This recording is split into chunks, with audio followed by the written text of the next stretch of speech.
네, 감독님 먼저 간단하게 인사말부터 들어보도록 하겠습니다. 네, 안녕하세요. 실화 첩보부 공작 연출한 윤종мен입니다. 반갑습니다. 더운데 이렇게 진이 극장까지 오셔서 영화 봐주셔서 감사합니다.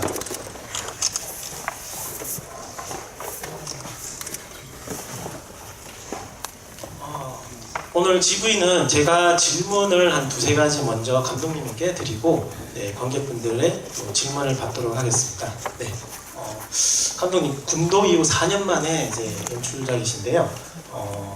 이번 공작을 선택하시게 된 어떤 이유가 있다면, 그리고 이제 실화를 기반으로 하고 있는데 그 실화의 어떤 점이 감독님에게 매료를 시켰는지 궁금합니다.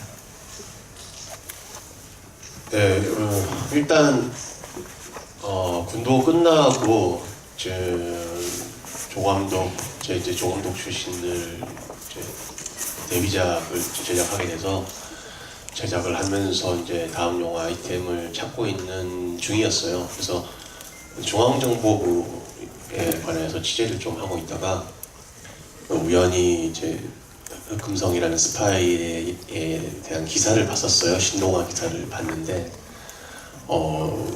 제가 몰랐던 얘기였는데 이야기 자체가 너무나 영화적이고 극적이어서 호기심이 갔어요. 일단 좀 더 좀 알고 싶다라는 생각이 들어서 찾아보니까 뭐 팟캐스트 EJ에서도 뭐 이렇게 한번 한 적이 있었고, 그래서 꼭 찾아 들어보고 하다가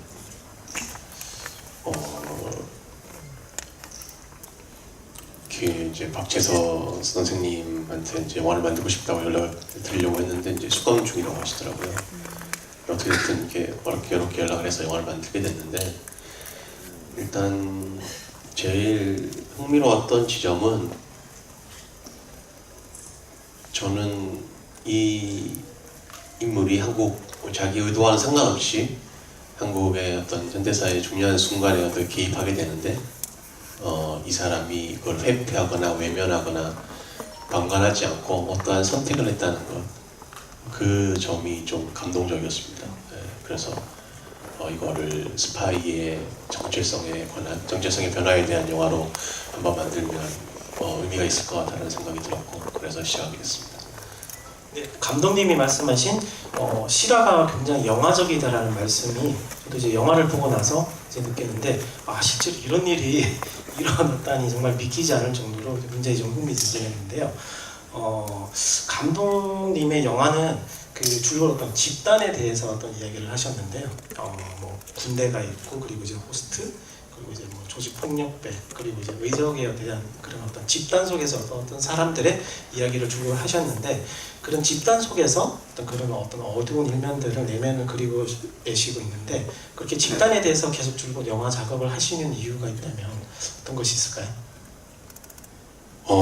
제가 그런 생각을 하고 사실 소재를 고르는 건 아니거든요. 근데 이제 그런 공통 분모들이 있다 보니까 이제 보통 기자분들이나 이제 평론가분들이 많이 물어보고 하시는데 특별한 이유가 있는 것 같지는 않고, 근데 뭐 한 가지 제 안에서 팁을 찾아보자면, 저도 생각을 해보자면 예전부터 좀 조직 생활을 못 견뎠습니다. 학교에서도 잘 적응을 못하고, 학교 생활도 군대에서도 잘 적응을 못하고, 그래서 군대에서 제가 결심한 게 하나 있다면 나는 절대로 조직 생활을 못하겠구나 라는 거를 결론을 짓고 영화를 하기로 결심을 했습니다. 영화 감독 일을 계속 해봐야 되겠다. 원래 이제 군대에서 대학을 다시 갈까도 고민했었거든요. 근데 못할 것 같아 생각하고 영화를 만들어야겠다는 생각을 해서 아마 그런 점이 좀 투영되지 않나라는 생각합니다. 조직 문화를 싫어하시는 점이 또 영화에서 그 어떤 조직의 어떤 부조리와 어두운 일면들을 그려내시는 또 그런 이유가 아닌가 생각이 듭니다. 네. 그리고 이제 제가 마지막으로 질문 하나 더 드릴 텐데, 공작이 굉장히 좀 신선한 지점이 있습니다. 기존에 우리 한국 영화에서 남북한의 어떤 소재를 가지고 만들어진 영화들은 항상 남한 쪽으로 넘어온 어떤 간첩의 이야기가 어떤 주류였는데 공작의 경우에는 어떤 반대로 이제 남한에 있는 스파이가 북한으로 넘어가서 어떤 활동을 하게 되는 그런 소재입니다. 이제 그런 점들이 기존의 어떤 한국 영화에서 다뤄지는 어떤 이야기들과는 사뭇 다른 굉장히 어떤 신선한 지점이었고 그 점이 어떤 영화를 보는 데 있어서 더욱 어떤 흥미진진하게 어떤 볼 수 있는 이유가 된 것 같습니다. 감독님은 이렇게 반대로 일단 기존의 영화와는 완전히 반대의 어떤 설정에 대해서 어떻게 구성을 하시고 또 진행을 하시게 되셨는지.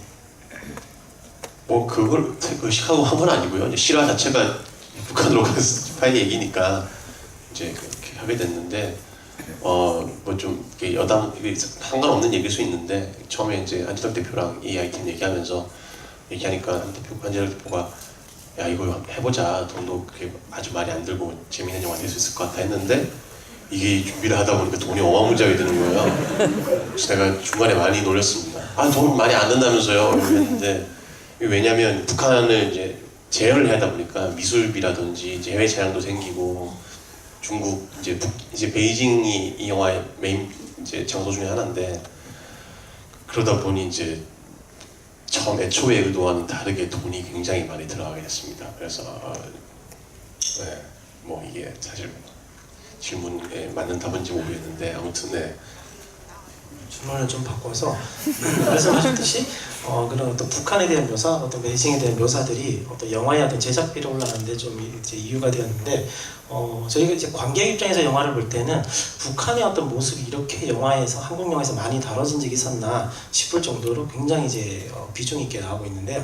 이 북한에 대한 묘사 이런 것들은 어떻게 구성이 되고 또 촬영이 이루어졌는지 이게 뭐 세트나 아니면 원래 있는 어떤 건물을 가지고 뭐 이렇게 변형을 해서 만드셨는지 혹시나 또 CG 같은 것들이 들어가서 또 만들어 주셨는지.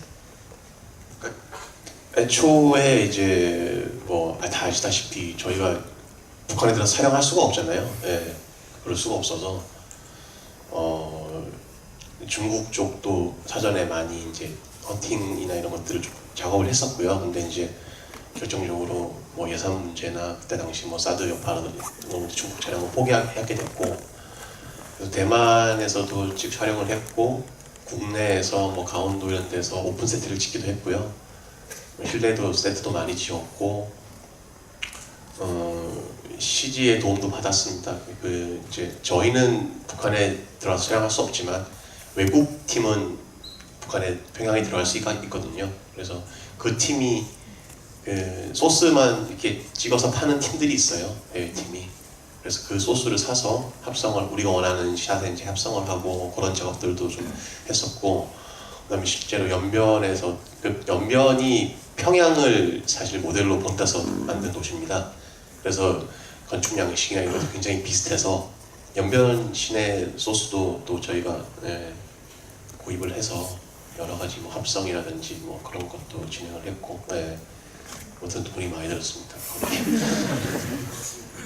네, 여기까지 제가 이제 기본적으로 이제 질문 드릴 것은 다 드렸고 관객분들의 이제 질문을 받는 시간을 가지도록 하겠습니다. 질문하신 분은 여기 이제 공자 USB랑 핸드폰 케이스가 있는데요. 그분들에게 나눠드리도록 하겠습니다.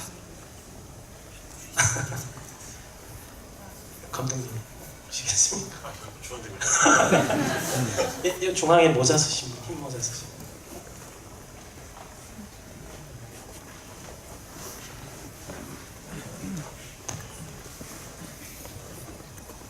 네, 저는 그 김정일 위원장님 배우분이 되게 봤는데 진짜 닮아가지고 되게 놀랐어요.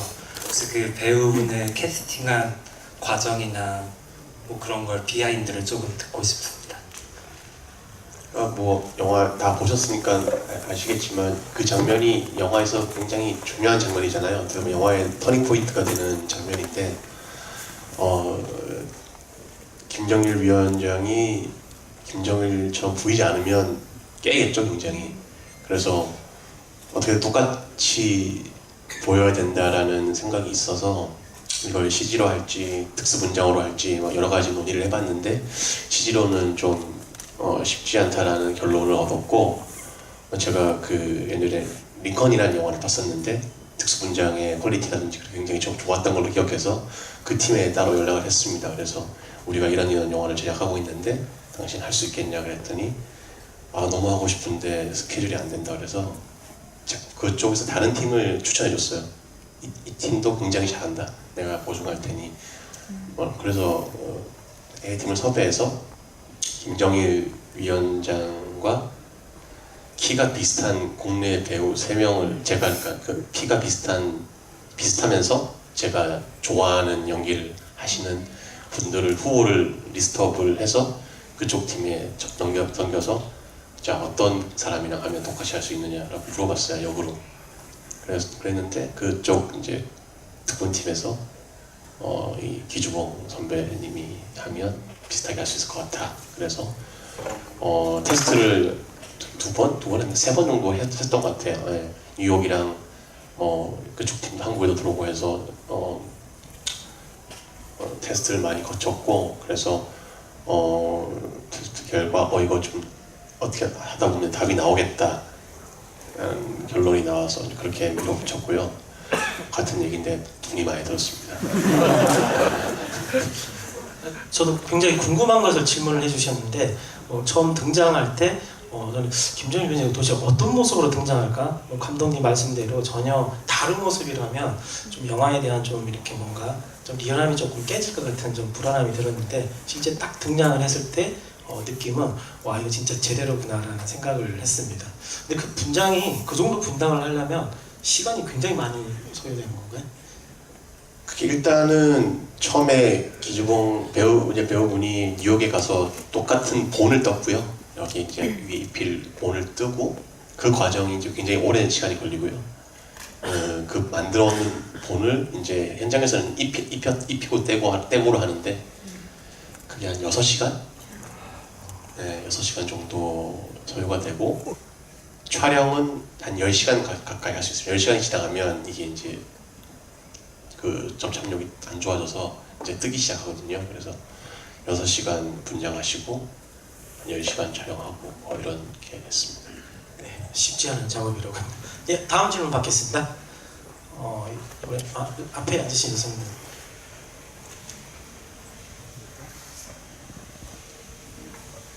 네, 영화 잘 봤습니다. 이 영화를 만들기 위해서 실존 인물들을 실명을 모르겠어. 그 흑금성 씨랑 실존 인물들을 보셨을 텐데 혹시 그분들과 얘기해 보시면서 감독님의 가치관하고 다르다거나 아니면 뭔가 좀 진짜 독특했다 그런 경험 같은 거 있으신지 여쭤보고자 합니다.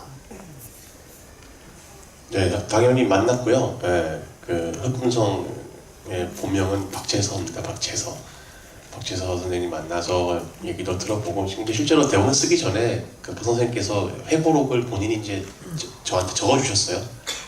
그 책 분량으로 한 3권 정도 되는 분량을 처음에 군에 입대해서 이제 국가보안법으로 수감될 때까지의 얘기를 3권으로 저한테 보내주셨어요. 그래서 그 책을 보면서 이미 어떤 분이고 어떤 성향의 사람인지는 알 수 있었고요. 실제로 만났을 때는 기운이 엄청나신 일반인들하고 좀 달라요. 예. 그리고 또 보면 좀 이렇게 감정을 읽기 힘든 그런 돌 같은 느낌이 있습니다. 약간. 예. 그 정도 강이 있으니까 북한에 들어갔겠죠. 네, 다음 질문. 네, 여기 이쪽.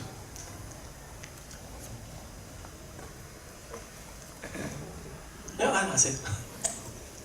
네, 저는 총이 등장하는데 총이 끝까지 한 번도 쏴지지 않는다는 점이 흥미로웠는데요. 뭐 북한 정권의 악랄함이라든지 공포감 조성을 위해서라도 한 발 정도는 쏠 법한데 끝까지 안 쏘더라고요. 그래서 혹시 처음 기획하실 때부터 계획하신 건지 아니면 수정 끝에 탄생한 건지 그게 좀 궁금합니다. 액션이 초부터 액션을 넣을 수 없는 이야기였어요. 실화 베이스이기 때문에. 근데 사실 이런 여러 가지 고민들이 있어서 사실 마지막에 액션씬이 하나 있었어요. 액션이라기보다 탈출신이죠. 탈출신이 하나 있었는데 편집에서 필요 없어 보이더라고요. 그래서 덜어냈습니다. 거기서는 총을 좀 쏴요. 예. 예, 총을 좀 쏘는데 제가 영화를 좀 보는데 집중해 마지막 황정민과 이성민의 관계에 집중이 오히려 안 되고 갑자기 영화가 끝날 때쯤에 그런 게 나오니까 좀 이상하더라고요. 그래서 뺐고요. 찍으면서도 배우들한테 얘기했습니다. 이거 잘릴 수 있다. 네. 그러면 배우들 반응은 어떻습니까? 알겠다고. 네. 굉장히 쿨하시네요. 네, 다음 질문 받겠습니다. 네, 여기 안경 쓰신 분.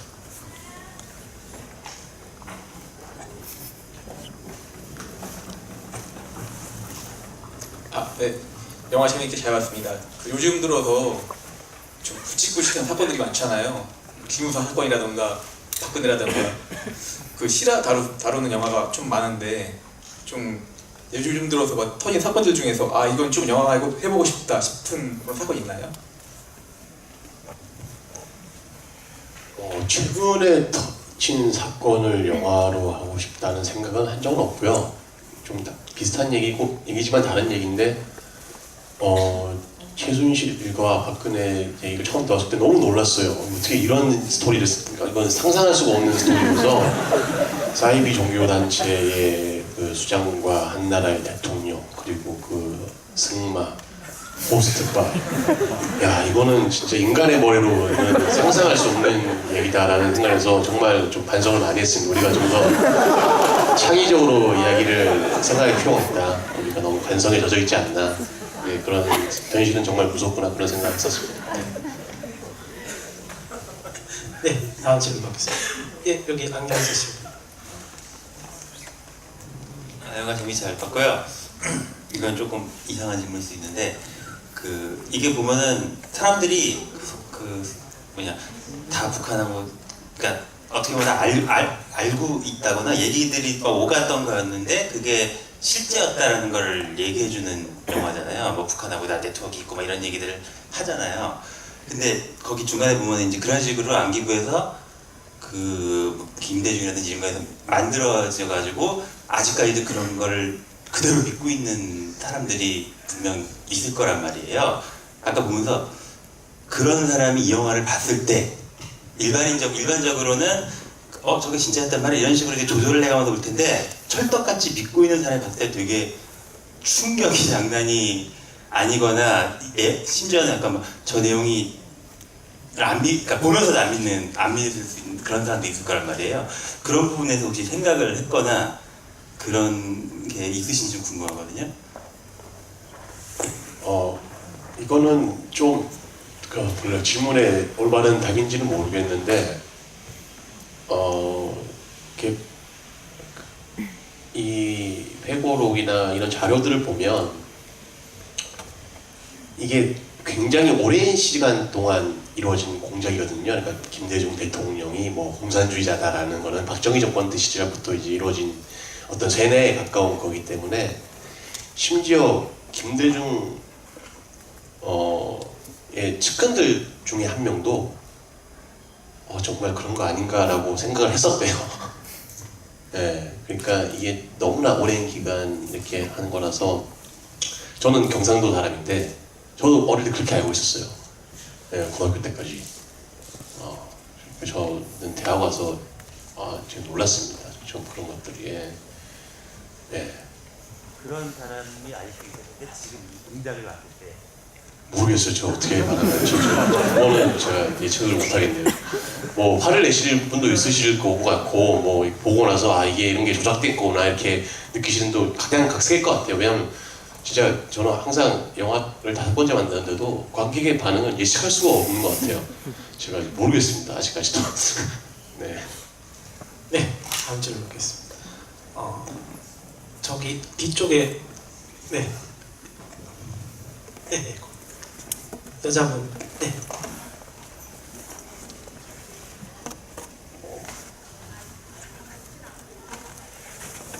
네, 영화 너무 재밌게 잘 봤고요.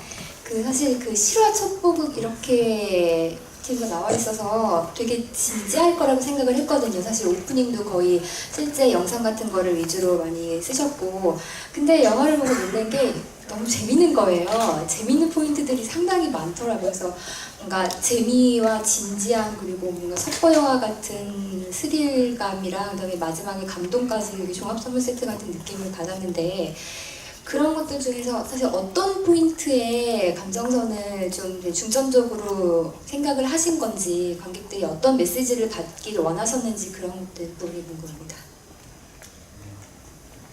그러니까 영화는 영화마다 성격이 있잖아요. 영화마다 이제 가는 길이 있고 톤이 있는데, 제가 이 영화를 처음 대본을 쓸 때 생각했던 거는, 그냥 세상엔 되게 다양한 종류의 영화가 있는데 가는 큰 길을 알고 정해져 있는 길에서 그 가는 과정을 즐기는 영화가 있고요. 일반적인 이제 액션 영화가 됐든 뭐 그런 우리가 흔히 보는 이제 헐리우드 문법에 맞춰져 있는 그런 영화가 있고요. 이 영화 같은 경우에는 가는 길을 모르는데 이야기가 어디로 갈지 모르기 때문에 재미있는 영화들이 또 있다고 생각해요. 그게 이제 보통 실화 베이스 영화인데, 저는 이 영화가 후자라고 생각했었어요. 그래서 처음에는 이제 주인공을 따라서 이제 이야기를 따라가다가 이렇게 몰입하게 되면 나는 이제 뒤에는 충분히 내가 하고자 하는 얘기를 할 수 있겠다라는 생각으로 이제 크게 로드맵을 짰고요. 어떻게든 이 영화는 궁극적으로 이 스파이의 정체성의 변화에 관한 내용이거든요. 제가 생각하기에는. 예, 그거를 큰 줄기로 생각하고 영화를 찍었고, 군데군데는 뭐 물론 기술적으로 좀 웃기기도 해야 되고 뭐 이런 생각은 뭐 기술적으로 하는데, 제가 뭐 그거는 제 본능이어서 제가 유머 좀 이렇게 욕심이 좀 있어요. 예, 개그 욕심이 있어서 예, 가끔씩 조금씩 넣고 뭐 그런 식으로 작업했던 것 같습니다. 만드신 것 설정에서 관객분들이 어떤 지점에서 반응하기를 원하셨는지. 뭐 1번은 일단 긴장감이죠. 예. 그리고 뭐 진짜 북한에 가는 거야. 뭐 보면 이거 진짜 평강인가? 김정일이 진짜 나와? 뭐 이런 포인트들이 다 있겠죠. 근데 제일 핵심은 저는 긴장감이라고 생각했었어요. 예. 어떤 일이 벌어질지 모르는 오는 긴장감. 네.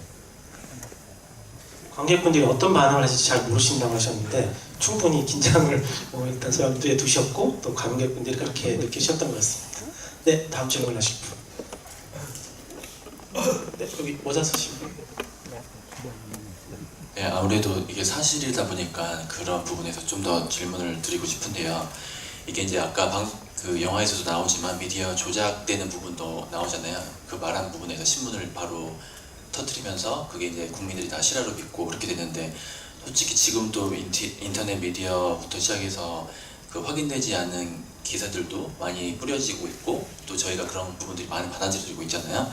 그래서 이 영화를 찍으실 때 아까 이제 회고록도 많이 참고하셨다고 하는데, 이렇게 객관적으로 다가가기 위해서 어떤 노력을 하셨고, 그리고 그렇게 정보를 수집했을 때 이거를 최대한 중립적인 입장에서 잘 그 영화를 만들기 위해서 어떤 노력을 하셨는지가 궁금합니다. 일단 처음 영화로 만들기로 결심하고 든 생각이 너무 10년 넘게 이제 한 첩보 활동에 대한 기록이기 때문에 이걸 어떻게 2시간이라는 영화적 호흡으로 담을까가 크게 큰 관건이었어요. 물론 아까 말한 것처럼 그 회고록이 있었지만 그건 사실 그러니까 그 한쪽 측면에서 보면 그분의 주장인 거거든요. 그러니까 사실은 이 크로스 체크를 해봐야 되는 부분인데, 크로스 체크가 불가능한 얘기입니다. 김정일을 만났는지 김정일한테 물어볼 수가 없잖아요. 그리고 뭐 이게 뭐 알겠지만 다 이게 크로스 체크가 거의 좀 불가능해서, 당시에 뭐 기사라든지 여러 가지 정황적으로 봤을 때 충분히 이제 신빙성이 있고 그리고 이제 쓰여진 걸 보면 굉장히 디테일해요. 예.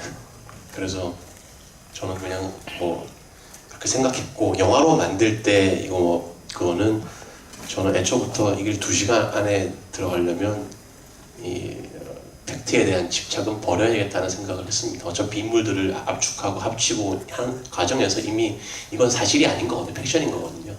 내가 하고자 하는 얘기와 주제가 이 얘기가 전달이 된다면 영화를 보고 궁금하신 분은 또 찾아보면 되니까 실제 이제 뭐 회고록도 저는 출간이 된 걸로 알고 있는데 이야기를 보시고 더 관심이 있으면 실제 얘기는 더 영화적이고 아마 상상을 초월할 만한 얘기들이 많이 나올 겁니다.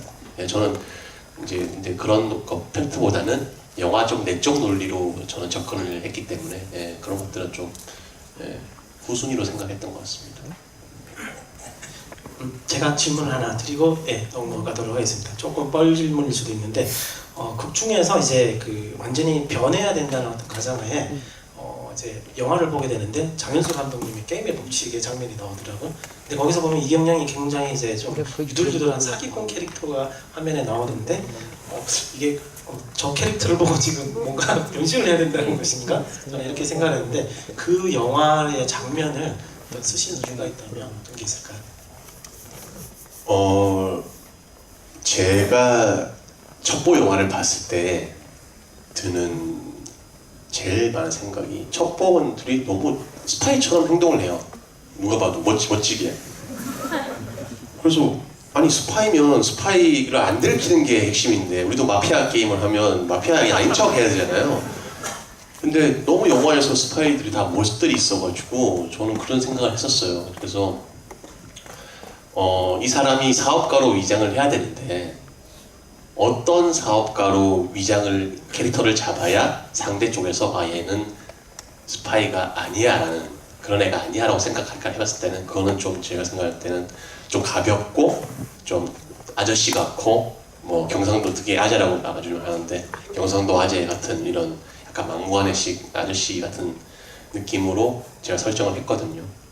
근데 그거를 어떻게 짧은 한 커트로 보여줄까 생각하다가 그때 당시에 이제 영화들을 찾아봤는데 마땅한 캐릭터가 없는 거예요.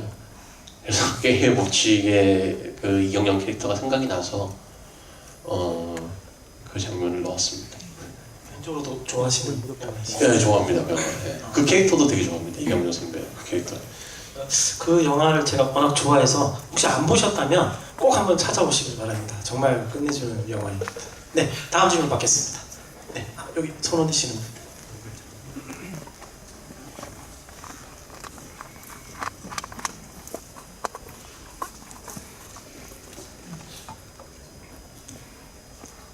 영화 재밌게 잘 봤고요.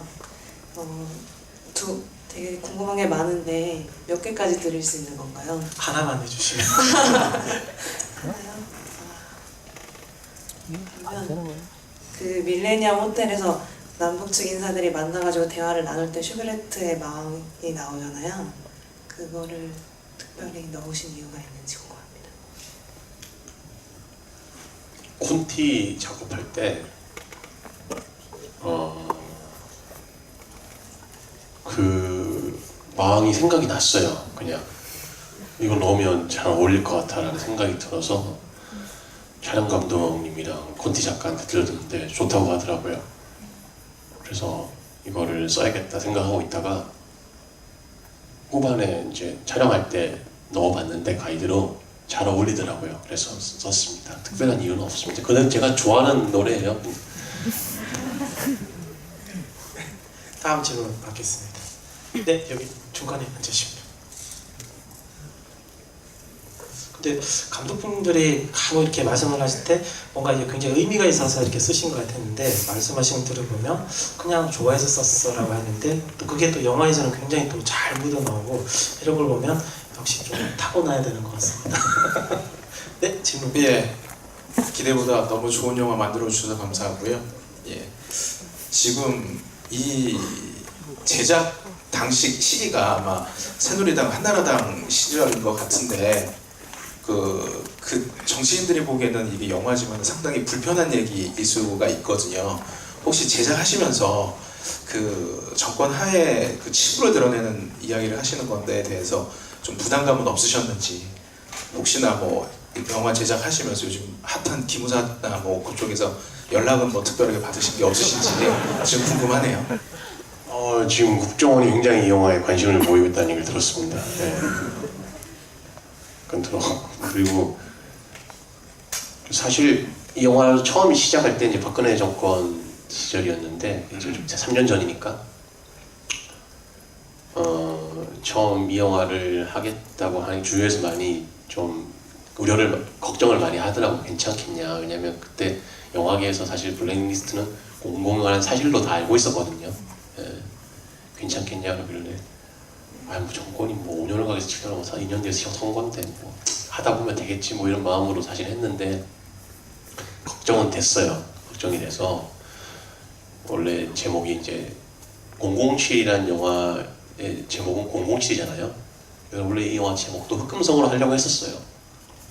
근데 그러면 이제 누가 방해를 할지도 모른다는 생각에 가제로 붙인 제목이 공작이었어요, 저희끼리. 근데 공작 부르다 보니 입에 붙어가지고 제목이 공작이 됐습니다. 네. 그리고 전화 받은 적 없냐고 하는데 전화는 받은 적 없고요. 한 가지 재미있는 거는 이거 제가 처음 말씀드린 건데 흑금성 박재선 선생님을 제가 면회를 가겠다고 하니까 박 선생님이 나는 직접 오지 말라고 하더라고요.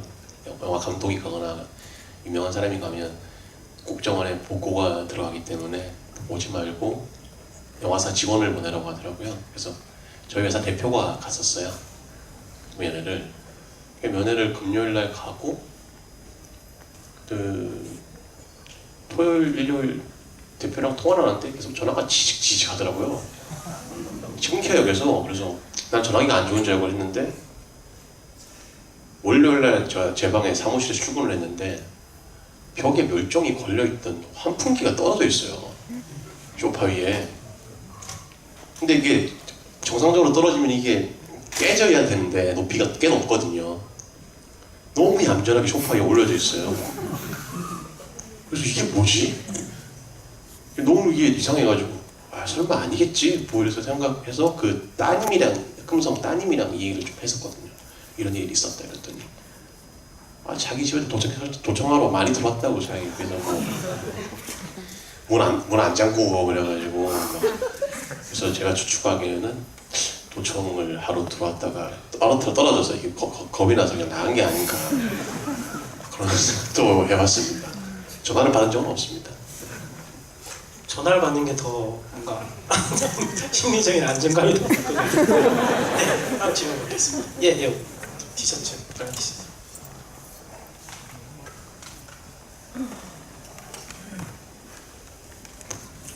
가벼운 질문인데요. 묘하게 그 신세계에서도 그렇고 롤렉스 시계가 나오잖아요. 짝퉁시계. 묘하게 이제 황정민 씨는 롤렉스랑 묘한 인연이 있는 것 같은데요. 롤렉스 시계가 등장한 이유가 좀 궁금합니다. 실화에서 있었던 얘기고요. 네, 실제로 롤렉스를 선물하면서 관심을 많이 샀다고 해요. 북한 분들이 그 고위 간부들이 롤렉스를 굉장히 좋아한대요. 하나 가지고 있는 게 폼인 만큼 굉장히 좋아해서 그걸 주면서 관심을 많이 샀다고 했는데, 그래서 처음 쓴 거고요. 여러 가지 다른 측면으로도 쓰이고 있는데 이 영화에서 사실은 실화에서도 재밌어서 쓴 겁니다. 하시면서 신세계 황정민 또 캐릭터를 또 생각은 또 하셨나요? 신세계에서 제가 롤렉스가 나왔다는 걸 생각을 못했어요. 방금 얘기 듣고 보니까 그러네요. 네, 다음 질문 받겠습니다. 네, 저기 안경 쓰신 분 중앙에.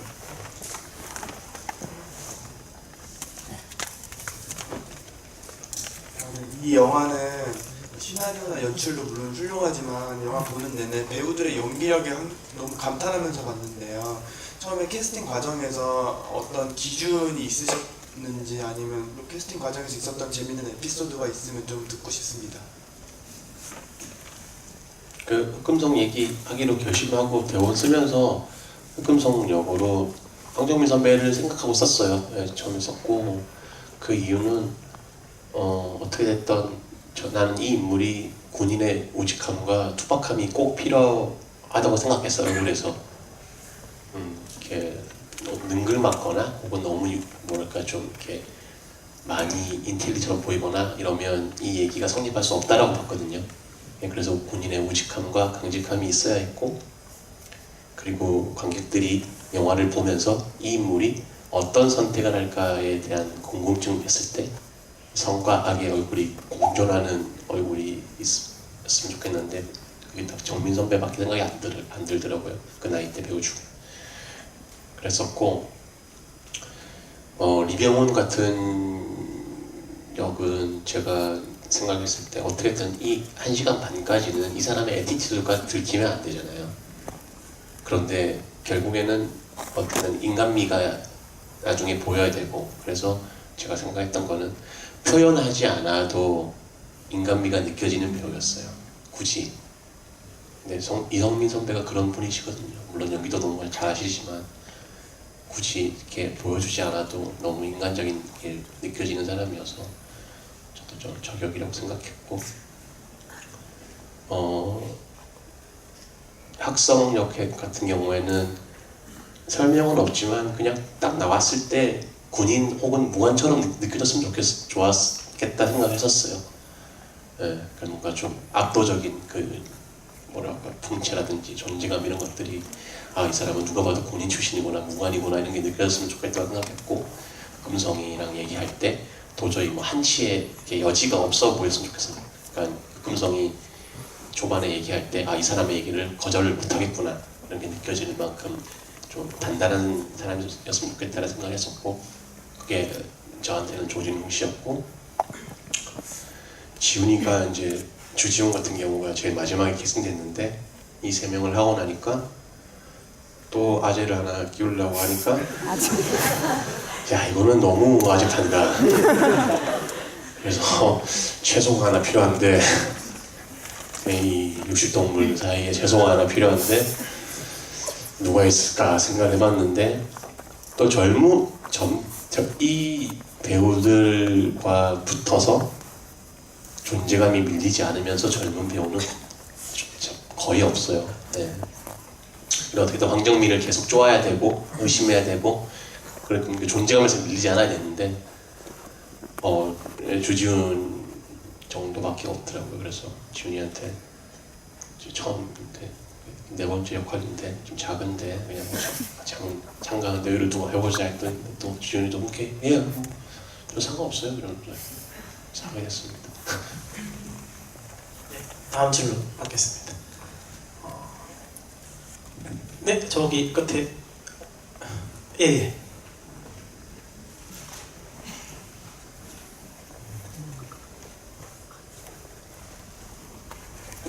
네, 일단 영화 잘 봤습니다. 그 영화를 보면서 제일 궁금했던 게 있는데요. 그 신문 기사에 혹성이 이글거리는 장면은 외너는 무슨 의미가 있는 건지 개인 좀 쓸데없이 궁금합니다. 진짜예요. 신문 기사 속 혹성이 이글거리는 장면이요. 그 뭐 타이핑하는데. 신문은 아니고요. 그 책이에요. 별자리 책이거든요. 네, 책인데 저도 그냥 한번 해봤어요. 그냥 큰 생각 없이 가끔씩 우리가 착시현상으로 그런 걸 보다 보면 그림이 움직이는 것처럼 느껴질 때가 있잖아요. 네, 그런 겁니다. 일종의 좀 강조를 한 거죠. 네. 특별히 의미를 부여한 것은 없습니다. 네. 뭐가 있겠습니까? 네, 그럼 질문. 네, 맨 앞에.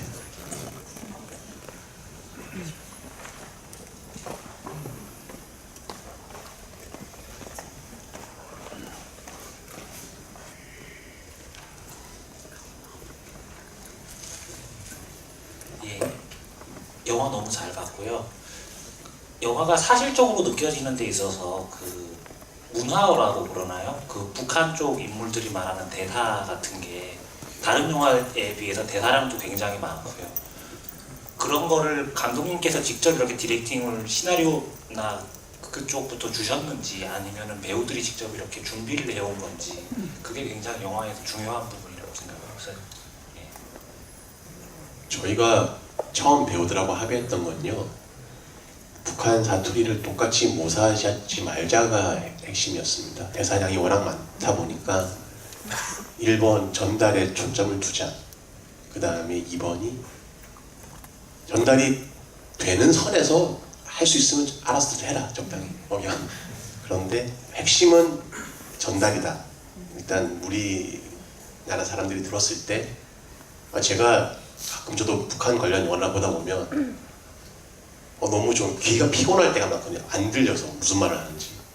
근데 그게 대사량이 많지 않으면 그렇게까지 피곤하진 않은데 제가 너무 피곤하더라고요. 귀가 못 알아듣겠으니까 무슨 얘기지 이렇게 되니까. 그래서 이 영화는 대사가 너무 많아서 그렇게 했다가는 진짜 큰일 나겠다는 생각을 해서 배우들이랑 그렇게 합의를 봤고요. 실제로 평양 말을 들어보면 평양 사투리는 그렇게 억양이 강하지가 않아요. 예. 그 옛날 방송들 보시면 옛날 사람들 말투가 틀린 거 아세요? 혹시 서울 말도? 옛날 방송 80년대 뭐 야구 뭐 이런 선수들 인터뷰가 보면 억양이 틀려요. 지금 서울이랑. 그게 제가 봤을 때는 아직 분단이 얼마 되지 않았을 때라서 아직 저는 그쪽 사투리 억양이 남아있다고 생각을 하거든요. 그래서 그렇게 많이 하지 말자고 했고, 저기 나오는 김홍파 선배님만 좀 이렇게 평양 출신이 아닌 저기 한경북도나 평안북도 이쪽 출신이 좀 선배님은 좀 많이 하셔라. 예. 그렇게 얘기했던 걸로 기억합니다. 네. 네, 다음 질문 말씀드리겠습니다. 네, 저기 오른쪽 끝에 흰옷.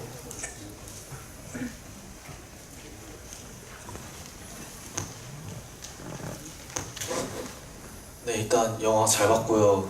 제가 궁금한 거는 이제 공작이라는 제목이 실화 첫 보기이고 그 감독님이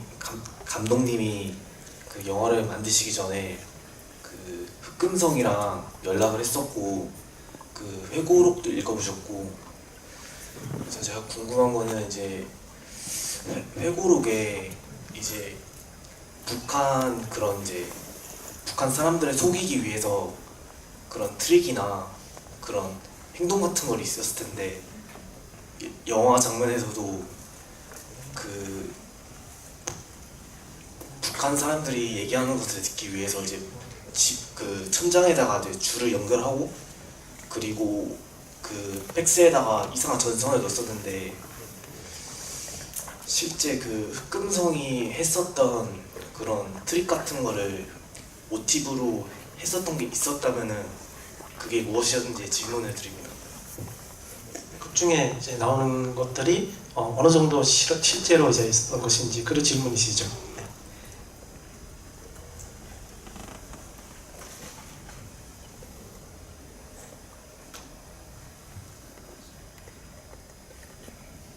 이게 대부분 실화가 베이스고요. 이렇게 뭐 특정 하나를 꼽으려고 하니까 좀 어려운 것 같은데,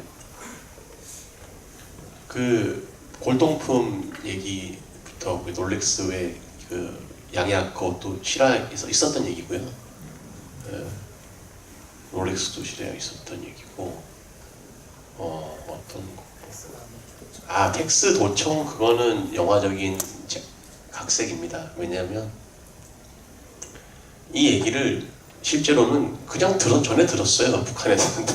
근데 그렇게 표현하면 영화적으로 너무 재미가 없으니까 그걸 듣는 과정을 좀 더 저는 첩보라는 장르 안에서 좀 더 극적으로 만들기 위해서 그런 각색이고요.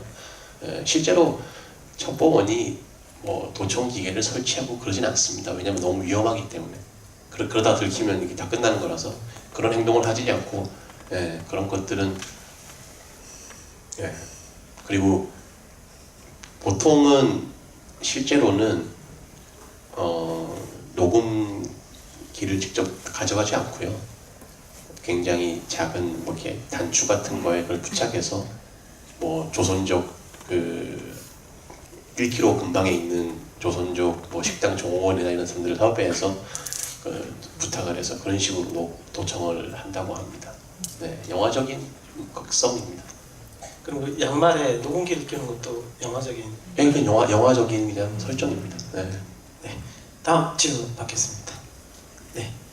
여기 흰옷 입으시고.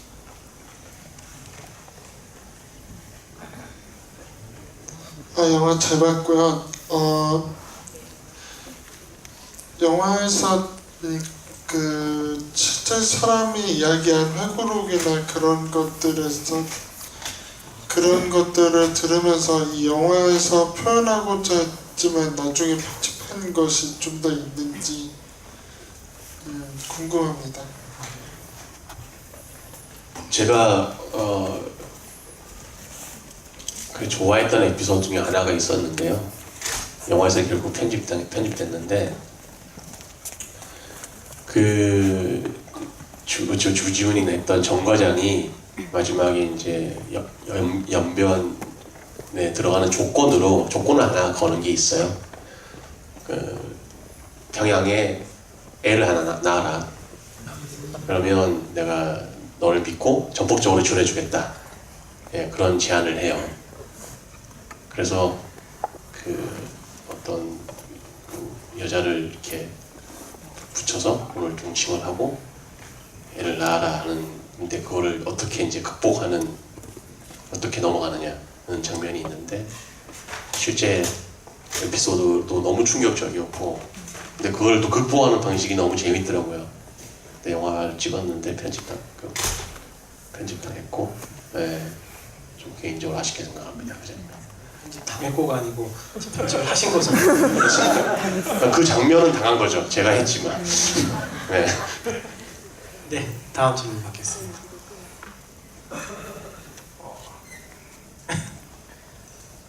여기 금정호 입으시고. 안녕하세요. 영화는 일단 매우 잘 봤어요. 그 영화 내내 제일 궁금했던 게 능을 찾으러 마을로 가잖아요.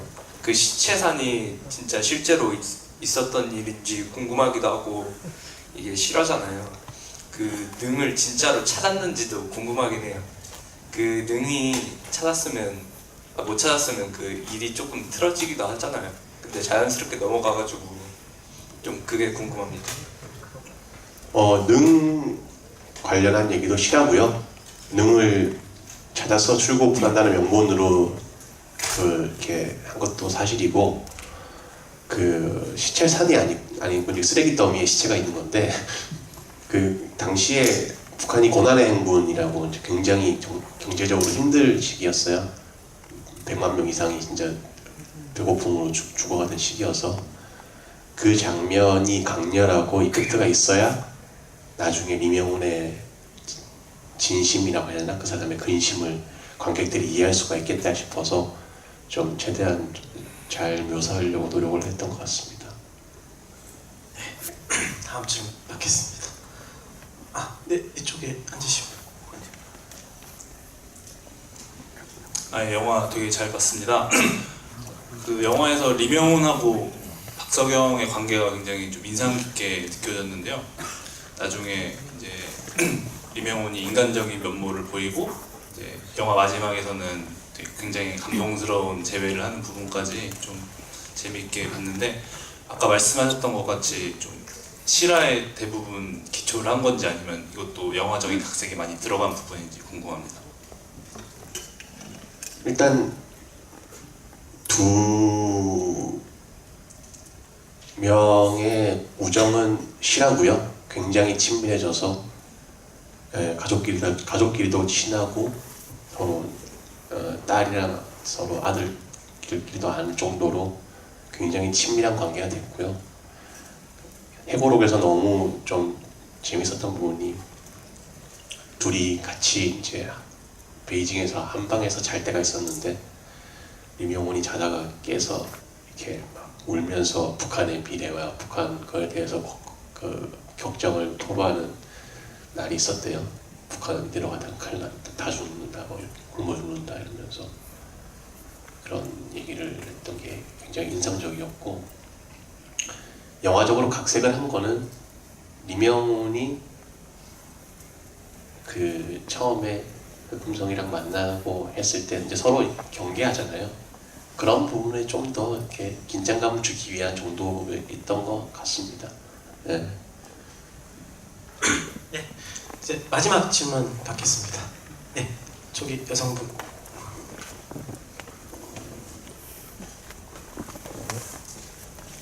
네, 영화 재밌게 잘 봤고요. 마지막 질문이라고 해서 좀 네, 영광스럽긴 한데 아무튼 그 칸 영화제에서 미드나잇 섹션 초청돼서 상영했잖아요, 공사.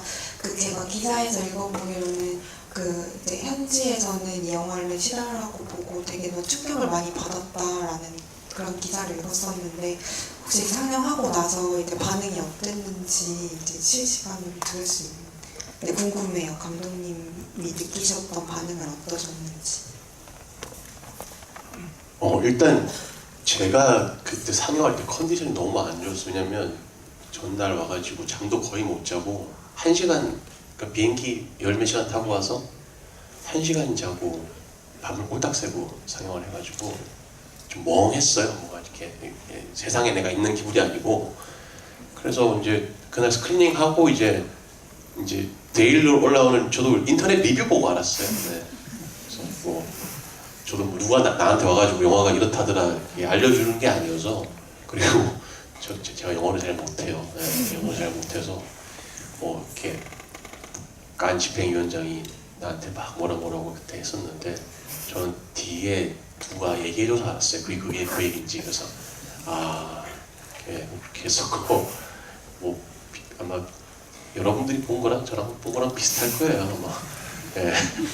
저도 다 그 인터넷 보고 알았습니다. 네. 네. 늦은 시간까지 지금 같이 해주셔서 감사드리고요.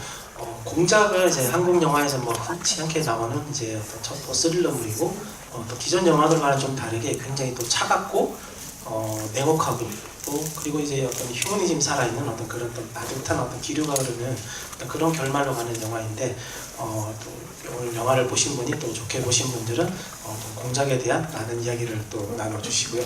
지금 늦은 시간까지 함께 해주신 윤종빈 감독님에게 큰 박수 부탁드리겠습니다.